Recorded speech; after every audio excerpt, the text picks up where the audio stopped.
अतिशय म्हणजे मी आज इथे आली आहे, संताप सुद्धा आहे आणि चिंता सुद्धा आहे.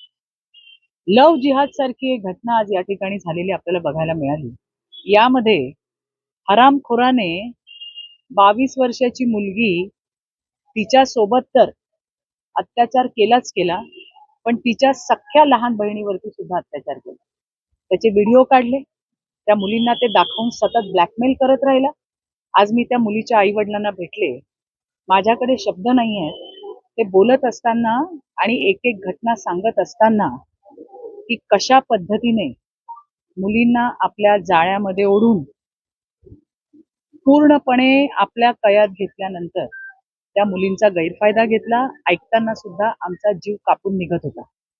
त्या संदर्भामध्ये मी आज पोलीस स्टेशनला भेट घेतलेली आहे. पोलिसांनी गुन्हा नोंदवलाय.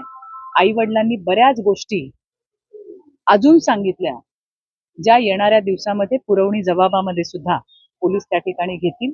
आजही आई वडील आणि संपूर्ण कुटुंब हे ट्रॉमामध्ये आहे आणि त्या मानसिकता, त्या धक्क्यातून, अजून मानसिक धक्क्यातून बाहेर आलेले नाही आहेत.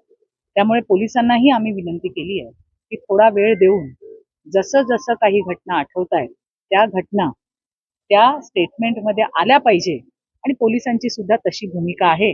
आणि त्यामुळे ज्या काही गोष्टी त्यांनी मला सांगितल्या त्या अनुसार या केसमध्ये अजून सुद्धा कलम वाढू शकतात, कठीण होऊ शकतात, कठोर होऊ शकतात, याचा मला विश्वास आहे. याच्यावरती पोलीस काम करतायत. त्याचबरोबरीने आणखीन काही करता येतंय. तो मुलगा ज्याने या 2 मुलींवरती अत्याचार केला त्याचं घर सुद्धा इल्लीगल आहे आणि ते घर तोडल्याशिवाय आम्ही कोणी शांत बसणार नाही. अशा पद्धतीने ही विकृती फोफावताना या डहाणूमध्ये, पालघर जिल्ह्यामध्ये दिसतीये. ही तर एक केस झाली. याच्याशिवाय आज दुपारीच दुसरी केस आली, ज्यामध्ये मी तुम्हाला हे दाखवतेय. हे बघा, हे उर्दू मध्ये काहीतरी लिहिलेलं आहे. हे बघा, हे बघा, हे बघा, हा कागद ज्यामध्ये उर्दूत काहीतरी लिहिलेलं आहे. हे पाणी टाकणार याच्यावरती आणि मुलींना प्यायला देतात, अशी तक्रार एका मुलीने केलेली आहे. त्याचा सुद्धा कॉग्निझन्स पोलिसांनी घेतलेला आहे. हे काय आहे, हे कसलं पाणी आहे, हे काय मंत्र आहेत की याच्यामध्ये काहीतरी गुंगी येण्यासारखं मिसळलेलं आहे.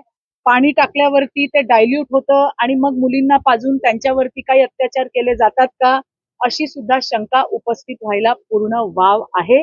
आणि या संदर्भात सुद्धा दुपारी 2 वाजताच पोलिसांनी तक्रार घेतलेली आहे. यासोबतच अतिशय धक्कादायक गोष्टी या डहाणू आणि पालघरमध्ये आपल्याला होताना दिसत आहेत की ज्याला आपण म्हणू मेजर वयाच्या मुली, म्हणजे 18 वर्षाच्या वरच्या मुली, सज्ञान मुली ज्याला आपण म्हणतो, या मुलींचा स्टुडंट विजा काढून त्यांना थेट लंडनला घेऊन जाण्यात जात आहे.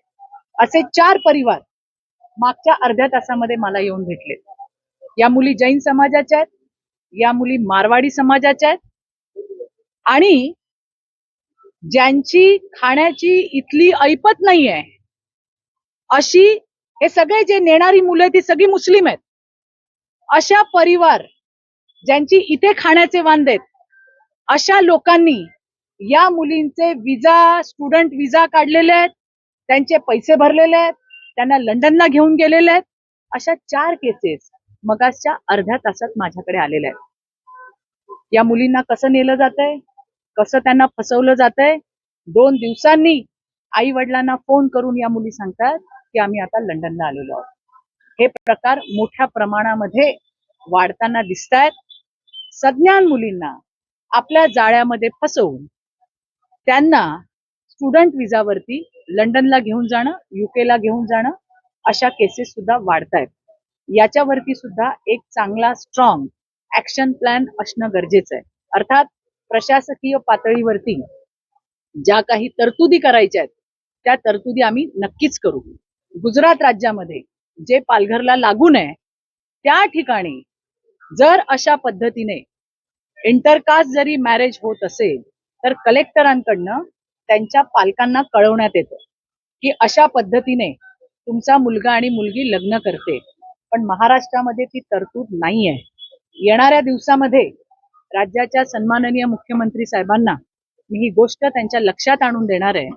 कारण आज बोर्डीमध्ये किंवा पालघरमध्ये जी कॉलेजेस आहेत त्याच्यामध्ये जर तुम्ही नीट सर्वे केला तर 70 ते 80% मुलं ही अदर स्टेटची आहेत आणि इकडे येऊन इथल्या मुलींबरोबर संधान करून त्यांच्यासोबत कुकर्म करून किंवा या मुलींना लंडनला घेऊन जाण्याची जी मोडस ऑपरेंडी या आपल्या राज्यामध्ये विशेषतः पालघर जिल्ह्यामध्ये चालू आहे ती कशा पद्धतीने खंडित होईल याच्यावरती सुद्धा येणाऱ्या दिवसामध्ये आम्ही त्या ठिकाणी काम करणार आहोत. या संदर्भामध्ये या केसच्या बाबतीत पहिल्या लव जिहादच्या केसच्या बाबतीत या पालघरचे एसपी साहेब त्याचबरोबरीने कलेक्टर मॅडम यांच्याशी आमचं बोलणं झालंय. आता सुद्धा PI कणसेताई यांच्याशी आमचं बोलणं झालेलं आहे आणि येणाऱ्या दिवसामध्ये अशा घटनांना अटकाव कसा करता येईल, आपल्या मुलीबाळींना कसं सुरक्षित ठेवता येईल याच्यासाठी आम्ही सगळेजण काम करणार आहोत. या संदर्भामध्ये आज मी डहाणूला आले होते. काय प्रकार आहे? डहाणू पोलीस स्टेशनमध्ये दिनांक 1 जून 2026 रोजी आपल्याकडे एक कंप्लेंट प्राप्त झाली होती. 2 सख्या बहिणी याच्यामध्ये विक्टीम आहेत. रेप, त्याच्यानंतर विनयभंग आणि पॉक्सो अशी कलमे आहेत. ती कंप्लेंट आपण तात्काळ दाखल करून घेतलेली आहे आणि त्या संबंधाने तपास सुरू आहे आणि आरोपीचा शोध घेण्यासाठी आम्ही टीम रवाना केलेले आहे. आरोपी लवकरात लवकर मिळून येईल हे आम्हाला माहिती आहे. तपास सुरू आहे. ते आता आपण फोन नाही सांगू. तपास सुरू आहे.